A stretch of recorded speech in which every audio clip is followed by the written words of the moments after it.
Hello friends, welcome to blackboard channel. ఈ వీడియోలో మనం బంధూరా ఇచ్చిన సోషల్ లెర్నింగ్ థియరీ గురించి నేర్చుకుందాం. ప్రీవియస్గా మనం బిహేవియరిజానికి సంబంధించిన థియరీస్ని నేర్చుకున్నాం. వాటితో బిహేవియరిజం థియరీస్ అయిపోయాయి. ఈరోజు మనం బంధూరా ఇచ్చిన సోషల్ లెర్నింగ్ థియరీ గురించి నేర్చుకుందాం. ఈ థియరీకి చాలా నేమ్స్ ఉన్నాయి. ఈ థియరీని సోషల్ లెర్నింగ్ థియరీ అని, సోషియో కాగ్నిటివ్ అప్రోచ్ అని, అబ్జర్వేషనల్ లెర్నింగ్ థియరీ అని, మోడలింగ్ ఆర్ ఇమిటేషన్ అని పిలుస్తారు. వీటికి ఈ నేమ్స్ ఎందుకు వచ్చాయంటే, బంధూరా మనలో అభ్యాసనం జరగాలంటే మనం ఇతరులని పరిశీలించి సోషల్గా ఇంటరాక్ట్ అయ్యి వాళ్ళను మోడల్గా తీసుకొని ఇమిటేట్ చేసుకుంటూ నేర్చుకుంటాం అనేసి ఇతడు చెప్పడం జరిగింది. అందుకే ఈ థియరీస్కి ఈ నేమ్ అనేది ఇవ్వడం జరిగింది. సోషల్ లెర్నింగ్ థియరీ అంటే మనం ప్రజలతో ఇంటరాక్ట్ అయ్యి వాళ్ళతో కలిసే నేర్చుకుంటాం. మన వేషధారణ కావచ్చు, మన భాష కావచ్చు, ఇవన్నీ మనకి ఇతరుల నుండి, మన సమాజం నుండి వచ్చాయనేసి బంధూరా చెప్పాడు. కాబట్టి దీన్ని సోషల్ లెర్నింగ్ థియరీ అంటాం. సోషియో కాగ్నేటివ్ అప్రోచ్ అని ఎందుకంటామంటే, సోషల్గా మనం ఏదైతే అక్వైర్ చేసుకున్నామో అది మన కాగ్నేటివ్లో ఫిక్స్ చేసుకొని దాంతో మన బిహేవియర్ని మార్చుకోవడాన్ని, మన లెర్నింగ్ జరుగుతుంది. కాబట్టి సోషియో కాగ్నేటివ్ అప్రోచ్ అని పిలిచారు. అబ్జర్వేషనల్ లెర్నింగ్ థియరీ అనే నేమ్ ఎందుకు ఇచ్చారంటే, మనం ప్రతి ఒక్కరం, పిల్లల నుంచి పెద్దల వరకు ప్రతి ఒక్కరం ఇతరులను పరిశీలిస్తూనే నేర్చుకుంటాం. మన బిహేవియర్ని చేంజ్ చేసుకుంటాం, మనలో లెర్నింగ్ జరుగుతుందని చెప్పాడు. కాబట్టి దీన్ని అబ్జర్వేషనల్ లెర్నింగ్ థియరీ అని ఇవ్వడం జరిగింది. మోడలింగ్ అంటే రోల్ మోడల్గా తీసుకోవడం. ఫర్ ఎగ్జాంపుల్గా మనకి ఎవరైనా బిహేవియర్ కానీ వాళ్ళ యాటిట్యూడ్ నచ్చినప్పుడు వాళ్ళని ఫాలో అవుతాం. అంటే వాళ్ళ యాటిట్యూడ్ లాగా మన యాటిట్యూడ్ని మార్చుకుంటాం. వాళ్ళ బిహేవియర్ ఎలా ఉందో అలా మనల్ని మనం చేంజ్ చేసుకొని వాళ్ళని రోల్ మోడల్గా తీసుకుంటాం. అలా మోడలింగ్ ద్వారా కూడా మనలో అభ్యాసం జరుగుతుంది. ఇమిటేట్ చేస్తూ నేర్చుకుంటాం. అంటే పుట్టినప్పటి నుండి ప్రతి పిల్లవాడు ఇమిటేట్ చేస్తూనే నేర్చుకుంటాడు. అలా పిల్లల నుండి పెద్దల వరకు ప్రతి ఒక్కరూ అబ్జర్వ్ చేస్తూ, ఇమిటేట్ చేస్తూ, మోడలింగ్గా తీసుకుంటూ సోషల్గా నేర్చుకుంటారనేసి బంధూరా చెప్పాడు. అందుకే ఈ థియరీకి ఈ నేమ్స్ అనేవి ఉన్నాయి.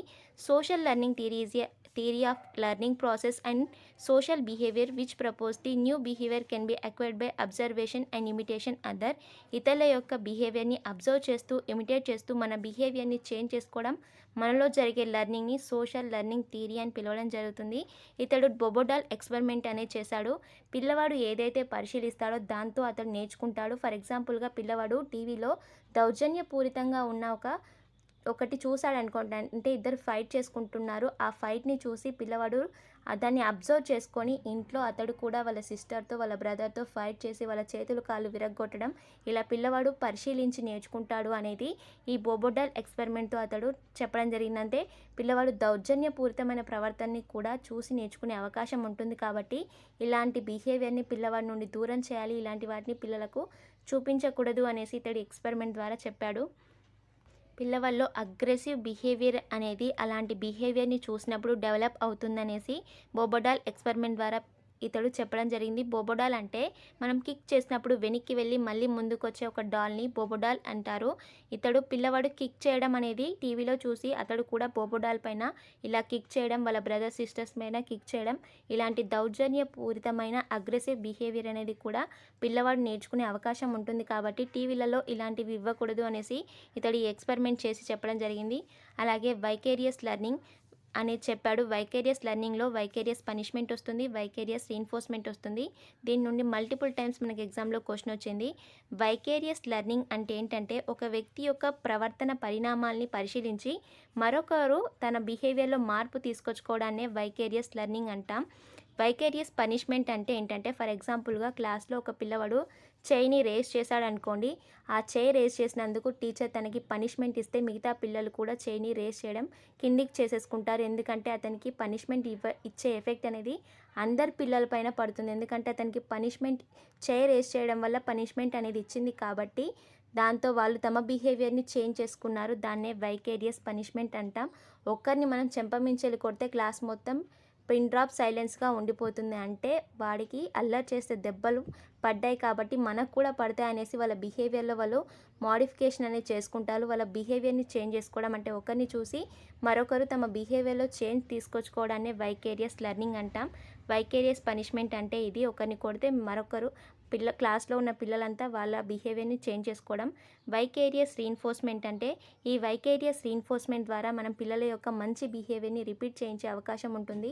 ఆ మంచి బిహేవియర్ ఉన్న పిల్లవాడి బిహేవియర్ని ఇతర పిల్లలు కూడా వాళ్ళ బిహేవియర్ లాగా మార్చుకునే అవకాశం అనేది వైకేరియస్ రీఇన్ఫోర్స్మెంట్ ద్వారా ఉంటుంది. ఎందుకంటే క్లాస్లో ఒక పిల్లవాడు మంచి మార్క్స్ స్కోర్ చేశాడు అనుకోండి, అతన్ని పొగడడం, అతనికి బహుమానాలు ఇవ్వడం వల్ల క్లాస్లో ఉన్న పిల్లలు కూడా నెక్స్ట్ టైం మేము కూడా ఇలా మనం ఫస్ట్ రావాలి అనేసి అనుకోవడం వైకేరియస్ రీఇన్ఫోర్స్మెంట్ ద్వారా జరుగుతుంది. అంటే ఒకరికి మనం బహుమానాలు ఇస్తే ఆ ఎఫెక్ట్ అనేది క్లాస్లో ఉన్న పిల్లలందరి పైన పడడం వైకేరియస్ రీఇన్ఫోర్స్మెంట్.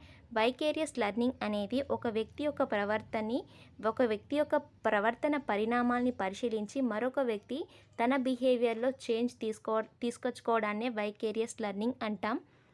ఇది వైకేరియస్ లెర్నింగ్ గురించి ఇక్కడ నుండి క్వశ్చన్ వస్తుంది. నెక్స్ట్ ఇతడు మనకు లెర్నింగ్ జరగాలంటే 3 ఫ్యాక్టర్స్ అనేవి ఇంపార్టెంట్ అనేసి చెప్పడం జరిగింది. వాటిని రెసిప్రోకల్ డిటర్మైన్స్ అని చెప్పాడు.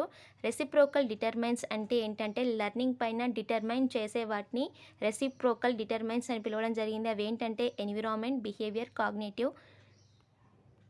ఈ 3 ఫ్యాక్టర్స్ అనేవి ఒకదానిపైన ఒకటి ఆధారపడి ఉంటాయి. కాగ్నిటివ్, బిహేవియర్, ఎన్విరాన్మెంటల్ ఫ్యాక్టర్స్ అనేవి ఒకదానికొకటి రిలేటెడ్గా ఉంటాయి. కాగ్నిటివ్ ఫ్యాక్టర్ యొక్క ఎఫెక్ట్ అనేది బిహేవియర్ ఫ్యాక్టర్ మీద పడుతుంది. బిహేవియర్ ఫ్యాక్టర్ యొక్క ఎఫెక్ట్ అనేది ఎన్విరాన్మెంట్ పైన పడుతుంది. ఎన్విరాన్మెంట్ యొక్క ఎఫెక్ట్ అనేది కాగ్నిటివ్ మీద పడుతుంది. కాగ్నిటివ్ ఎఫెక్ట్ బిహేవియర్ మీద పడడం, ఇలా ఒకదానిపైన ఒకటి ఈ ఫ్యాక్టర్స్ యొక్క ఎఫెక్ట్ అని పడి మనలో లెర్నింగ్ అనేది జరుగుతుందనేసి చెప్పడం జరిగింది. మన ఎన్విరాన్మెంట్ అనేది బాగా లేకున్నా, మనం కాగ్నిటివ్గా బాగా లేకున్నా, మన బిహేవియర్ అనేది బాగా లేకున్నా, ఏ ఒకటి బాగా లేకున్నా అది మన లెర్నింగ్పై ఎఫెక్ట్ పడుతుందనేసి ఇతను చెప్పడం జరిగింది. వీటిని డిటర్మైన్స్ అని పిలవడం జరిగింది. అవేంటి? కాగ్నిటివ్ ఫ్యాక్టర్స్, వీటినే పర్సనల్ ఫ్యాక్టర్స్ అని కూడా అంటారు. బిహేవియర్ ఫ్యాక్టర్స్, అలాగే ఎన్విరాన్మెంటల్ ఫ్యాక్టర్స్. అలాగే ఇతడు సోషల్ లెర్నింగ్ థియరీలో స్టేజెస్ ఇవ్వడం జరిగింది. ఆ స్టేజెస్ ఏంటంటే అటెన్షన్, రిటెన్షన్, ప్రొటెక్షన్, మోటివేషన్. ఇవి ఒక ఆర్డర్లోనే జరుగుతాయి. ఏ ఒకటి మిస్ అయినా మనలో లెర్నింగ్ జరగదు అనేసి ఇతడు చెప్పాడు. ఇవి ఒక ఆర్డర్ వైజ్గానే జరుగుతాయి. ఈ ఆర్డర్లోనే మనం నేర్చుకుంటాం అనేసి ఇతడు చెప్పడం జరిగింది. అటెన్షన్ అంటే మనం ఏదైతే నేర్చుకోవాలనుకుంటున్నామో దానిపైన అటెన్షన్ అనేది మన అవధానం అంటాం తెలుగులో. మన అవధానాన్ని పెట్టడం, కాన్సన్ట్రేషన్ అనేది పెట్టడం ఫస్ట్ వస్తుంది. రిటెన్షన్ అంటే ఏదైతే మనం కాన్సన్ట్రేషన్ అనేది పెట్టి విన్నామో దాన్ని మనం గుర్తుంచుకోవడం రిటెన్షన్లోకి వస్తుంది. ప్రొడక్షన్ అంటే ఏదైతే గుర్తుంచుకున్నామో దాన్ని చేయడం అనేది ప్రొడక్షన్లోకి వస్తుంది. ఏదైతే చేసామో దానికి మోటివేషన్ అనేది జరిగితే ఈ సర్కిల్ అనేది కంప్లీట్ అయ్యి మళ్ళీ అటెన్షన్ అనేది రావడం జరుగుతుంది. ఒకవేళ ఇందులో ఏ ఒకటి అనేది లేకపోయినా మన లెర్నింగ్ అనేది జరగదు అనేసి చెప్పడం జరిగింది. అటెన్షన్ని మనం తెలుగులో అవధానం అంటాం. రిటెన్షన్ని ధారణ అంటాం. ప్రొడక్షన్ని పునరుత్పాదకం అంటాం. మోటివేషన్ని పునర్బలనం అంటాం. మోటివేషన్కి బదులు రీఇన్ఫోర్స్మెంట్ కూడా అనొచ్చు. అటెన్షన్గా మనం విన్నదాన్ని రిటెన్షన్ గుర్తుంచుకొని, ప్రొడక్షన్ అంటే దాన్ని చేసి ఆ పని చేసినందుకు మనకు మోటివేషన్ అనేది లభిస్తే లెర్నింగ్ జరిగి మళ్ళీ మనకి అటెన్షన్ వస్తుంది. అటెన్షన్తో రిటెన్షన్, రిటెన్షన్తో ప్రొడక్షన్తో మళ్ళీ మనం మోటివేట్, రీఇన్ఫోర్స్మెంట్ అందినప్పుడు లెర్నింగ్ అనేది కంప్లీట్ అవుతుందనేసి చెప్పాడు. ఫర్ ఎగ్జాంపుల్గా ఒక అతను రోడ్డు మీద వెళ్తూ సిగరెట్ తాగుతూ వెళ్తున్నాడు అనుకోండి. ఆ సిగరెట్ తాగుతూ వెళ్ళడాన్ని ఒక పిల్లవాడు పరిశీలించి అతడు సిగరెట్ తాగి అయిపోయినాక అది కింద పడేసి వెళ్ళినాక అతడు ఆ సిగరెట్ని తీసుకొని దాన్ని కాల్చుతున్నాడు. కాల్చేటప్పుడు వాళ్ళ అమ్మ వచ్చి అతనికి ఒక చెంప మీద ఒకటి కొట్టింది. అంటే ఫస్ట్ అతడు ఆ బిహేవియర్ని పరిశీలించాడు, దాన్ని గుర్తుంచుకున్నాడు, దాన్ని అమలు చేశాడు. అమలు చేసినప్పుడు అతనికి మోటివేషన్ అనేది ఇవ్వలేదు. వాళ్ళ అమ్మ వచ్చి కొట్టింది కాబట్టి లెర్నింగ్ అనేది అక్కడికే స్టాప్ అయింది. అలా కొట్టకపోతే అతడు సిగరెట్ తాగడం అనేది అలవాటు చేసుకునేవాడు. ఇలా ఒక సర్కిల్, ఒక ఆర్డర్లో మాత్రమే మనం లెర్నింగ్ జరుగుతుంది. ఇందులో ఏ ఒకటి మిస్ అయినా లెర్నింగ్ అనేది ఆగిపోతుంది అనేసి చెప్పాడు. ఫస్ట్ అటెన్షన్, తర్వాత రిటెన్షన్, తర్వాత ప్రొడక్షన్, తర్వాత మోటివేషన్. లెర్నింగ్ అనేది ఈ ఆర్డర్లో జరుగుతుందనేసి బందూరా చెప్పడం జరిగింది. నెక్స్ట్ ఇతడు బిహేవియర్ మోడిఫికేషన్ గురించి చెప్పాడు. బిహేవియర్ మోడిఫికేషన్ అంటే మన బిహేవియర్ని ఎవ్వరు కూడా మార్చలేరు. సెల్ఫ్గా మాత్రమే మన బిహేవియర్ని మనం మోడిఫై చేసుకోగలుగుతాం, మార్చుకోగలుగుతాం. ఇతరులు ఎంత మనల్ని మార్చాలని ప్రయత్నించినా మార్చలేరు. మనం స్వయంగా ఎప్పుడైతే మారాలనుకుంటామో, చేంజ్ రావాలనుకుంటామో, ఏదైనా సాధించాలనుకుంటామో అప్పుడు మాత్రమే సాధించగలుగుతాం. దాన్నే behaviour modification, self behaviour modification అనడం జరిగింది. ఇందులో సెల్ఫ్ రెగ్యులేషన్ గురించి చెప్పాడు. సెల్ఫ్ రెగ్యులేషన్ అనేది ఎవ్వరు మనకి చేయలేరు. మనం స్వయంగా చేసుకున్నప్పుడు మాత్రమే మనం సక్సెస్ అవ్వగలుగుతాం, లేకుంటే మనం ఫెయిల్యూర్ అవుతాం. ఎంతవరకు ఎవరు హెల్ప్ అందించినా అది ఒక గైడ్లైన్స్ మాత్రమే అవుతుంది. మనతో మనమే రెగ్యులేట్ చేసుకోకపోతే ఎవ్వరు మనల్ని రెగ్యులేట్ చేయలేరు అనేసి ఇతడు చెప్పాడు. ఇది 100% కరెక్టే. ఈ సెల్ఫ్ రెగ్యులేషన్లో మనం గోల్ సెట్టింగ్ అనేది చేసుకోవాలి, సెల్ఫ్ ప్లానింగ్ అనేది చేసుకోవాలి. చేసుకోవాలి, మానిటరింగ్ చేసుకోవాలి, ఇన్స్ట్రక్షన్స్ ఇచ్చుకోవాలి, సెల్ఫ్ మోటివేషన్ అనేది ఇచ్చుకోవాలి. అలా అయితేనే మనం సక్సెస్ అవుతామనేసి చెప్పాడు. ఫర్ ఎగ్జాంపుల్గా మనం సీటెట్కి ప్రిపేర్ అవుతున్నాం. సీటెట్తో మనం కేవీఎస్ సాధించాలనుకుంటున్నాం, కేవీఎస్లో ఖచ్చితంగా జాబ్ రావాలనుకుంటున్నాం, ఇతరుల యొక్క వీడియోస్ చూస్తున్నాం, చదువుకుంటున్నాం. కానీ ఎప్పుడైతే నేను ఖచ్చితంగా సీటెట్ అనేది క్వాలిఫై అయితే నాకు కేవీఎస్లో జాబ్ వస్తుందనేసి మీరు మీ బిహేవియర్ని రెగ్యులేట్ చేసుకున్నప్పుడు మాత్రమే మీరు సక్సెస్ అవ్వగలుగుతారు. లేకపోతే లేదు, 4 వీడియోలు చూసి ఆహా ఓకే నాది మొత్తం అయిపోయింది, కవర్ సిలబస్ అయిపోయింది అనుకుంటే మీరు సక్సెస్ కాలేరు. మిమ్మల్ని మీరు సెల్ఫ్ ప్రాక్టీస్ అనేది ఉండాలి, సెల్ఫ్ ప్లానింగ్ అనేది ఉండాలి, మానిటరింగ్ చేసుకోవాలి, ఇన్స్ట్రక్షన్స్ ఇచ్చుకోవాలి, మోటివేట్ అవ్వాలి. అలా అయితేనే మీరు సక్సెస్ అవ్వగలుగుతారనేసి ఇతడు చెప్పాడు. దాన్నే సెల్ఫ్ రెగ్యులేషన్ అని చెప్పడం జరిగింది. నెక్స్ట్ సెల్ఫ్ ఎఫికసీలో 2 వస్తాయి, హై ఎఫికసీ, లో ఎఫికసీ. ఎవరికైతే తమపైన తమకే నమ్మకం ఉంటుందో వాళ్ళకి హై ఎఫికసీ అనేది ఉంటుంది. ఎవరికైతే తమపై నమ్మకం ఉండదో, నేను ఎంత ప్రాక్టీస్ చేసినా నేను క్వాలిఫై కాలేను, నేను ఫెయిల్ అవుతాను అని ఎవరికైతే ఉంటుందో, లో ఎఫికసీ ఎవరికైతే ఉంటుందో వాళ్ళకి ఫెయిల్యూరే వస్తుంది. ఎందుకంటే నెగిటివ్నెస్ అనేది వాళ్ళలో చాలా ఉంది కాబట్టి వాళ్ళు ఎప్పుడు తమ బిహేవియర్ని చేంజ్ చేసుకోలేరు. వాళ్ళు ఫస్ట్ నుండే నా వల్ల కాదు, నాకు ట్రై చేసినా నాకు రాదు అనుకుంటున్నారు. అలాంటి వాళ్ళకి లో ఎఫికసీ అనేది ఉంటుంది.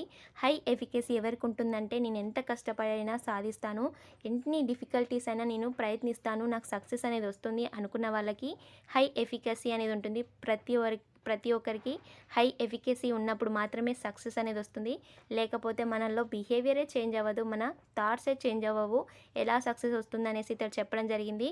లర్న్డ్ హెల్ప్నెస్ అనేది కూడా ఇతడు చెప్పాడు. మనం లర్నర్డ్ హెల్ప్లెస్నెస్ అంటే ఏంటంటే మనం చాలాసార్లు ప్రయత్నిస్తున్నాం. ఫస్ట్ మనం ట్రై చేసినప్పుడు మనకు ఫెయిల్యూరే వచ్చింది. సెకండ్ టైం ట్రై చేసినప్పుడు కూడా మళ్ళీ ఫెయిల్యూరే వచ్చింది. మళ్ళీ మనల్ని మనం మోటివేట్ చేసుకున్నాం, రెగ్యులేట్ చేసుకున్నాం, మళ్ళీ ట్రై చేసాం, మళ్ళీ ఫెయిల్యూరే వచ్చింది. ఇలా మల్టిపుల్ టైమ్స్ మనకి ఫెయిల్యూర్ అనేది వస్తున్నప్పుడు లర్నర్ అనే అతను హెల్ప్లెస్గా నాలో ఏదో లోపం ఉంది, నా ఎబిలిటీసే కరెక్ట్గా లేవు అనేసి ఫీల్ అవ్వడం లర్నర్డ్ హెల్ప్లెస్నెస్ అనేది. అలా ఎంత మనం ప్రయత్నించినా మనకు సక్సెస్ రాకపోయినప్పుడు ఒక టైంలో ఇలాంటిది మనలో కలుగుతుంది. డిఫరెంట్లీ ఏబుల్ కలిగిన పిల్లలకు ఇది ఫస్ట్ నుండే ఉంటుంది. నార్మల్గా ఉన్న వాళ్ళకి మధ్యలో అవకాశం, అంటే తరచూ ఫెయిల్యూర్స్ రావడం వల్ల ఇది డెవలప్ అయ్యే అవకాశం ఉందనేసి ఇతడు చెప్పడం జరిగింది. ఇది ఈ థియరీ గురించి. ఐ హోప్ మీ అందరికీ ఈ థియరీ క్లియర్గా అర్థమైంది అనుకుంటున్నా. ఏమైనా డౌట్స్ ఉంటే కింద కామెంట్ బాక్స్లో అడగండి. నచ్చితే లైక్ చేయండి, మీ ఫ్రెండ్స్ అందరికి షేర్ చేయండి, ఛానల్ని సబ్స్క్రైబ్ చేసుకోండి. Thank you friends, thank you for watching this video.